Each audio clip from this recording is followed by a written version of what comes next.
In this lesson, we learn about glossy and reflection ray depth. Before going through with this lesson, I want to make sure you understand that we have sort of two types of reflection. One for blurry reflections represented by the glossy ray depth, and the other for mirror-like reflection represented by the reflection ray depth. Let's create an Arnold standard shader. Rename it to glossy and apply it to this sphere. So come down. You can see you have specular and reflection section.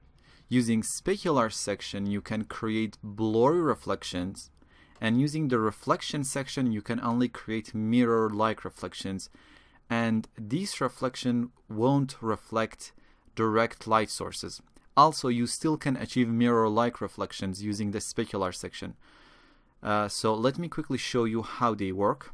First of all, zero out the weight of the fuse, increase the specular weight to 1, and let's decrease the roughness to 0.25 and apply the material to the sphere.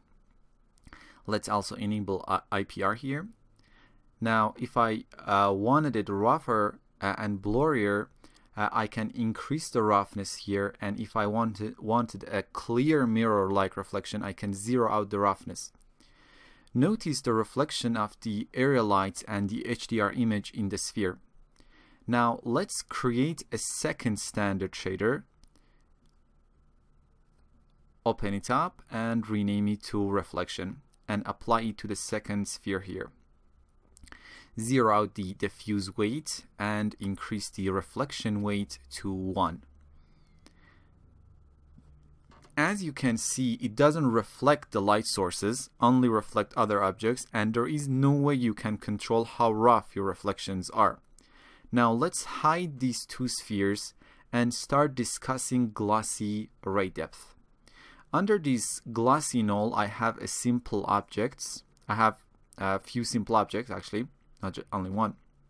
Enable them and apply our glossy shader to them. Now disable these two area lights and let's increase the intensity of the Arnold sky to around 0.8. Okay, now let's me move around and find a good camera angle.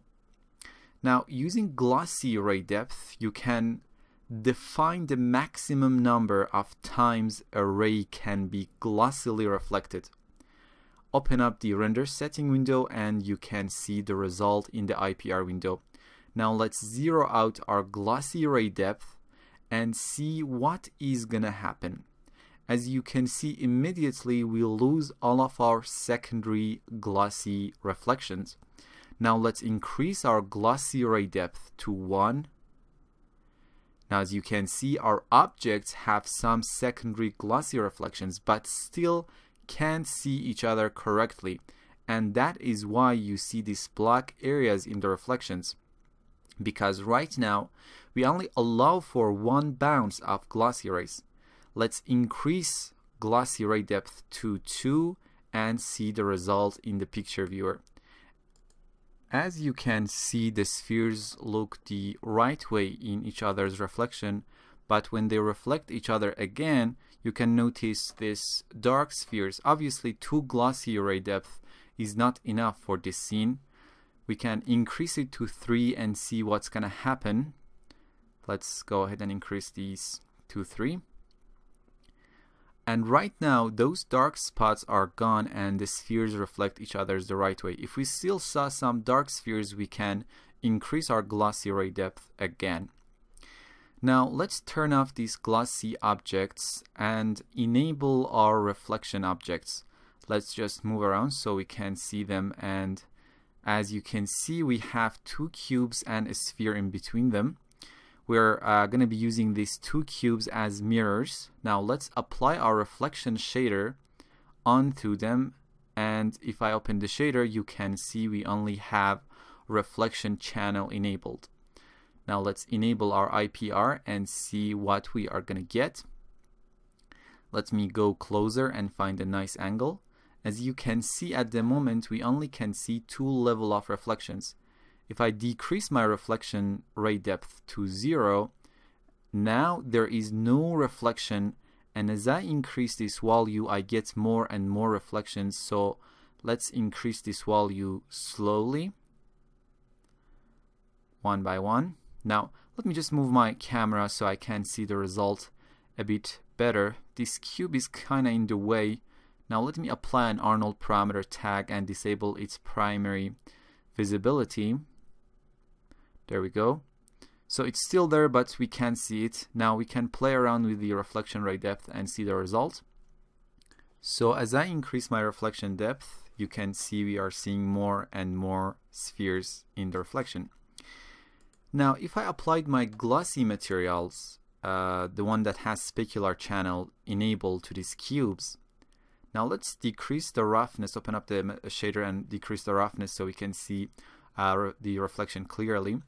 Now the glossy ray depth is the one that controls the number of reflections basically. Let's open up our render setting and zero out our glossy reflections. As you can see, the sphere is not reflected.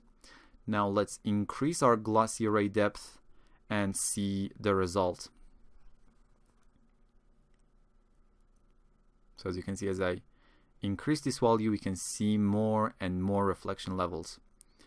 So in this lesson we covered glossy and reflection ray depth. In the next lesson we discuss refraction and transparency ray depth, and I think it would be the last lesson of this section, and we can move on and talk about lighting and different types of lights in Arnold and how do some great lighting in Arnold from the next section. So we are about to start a good start.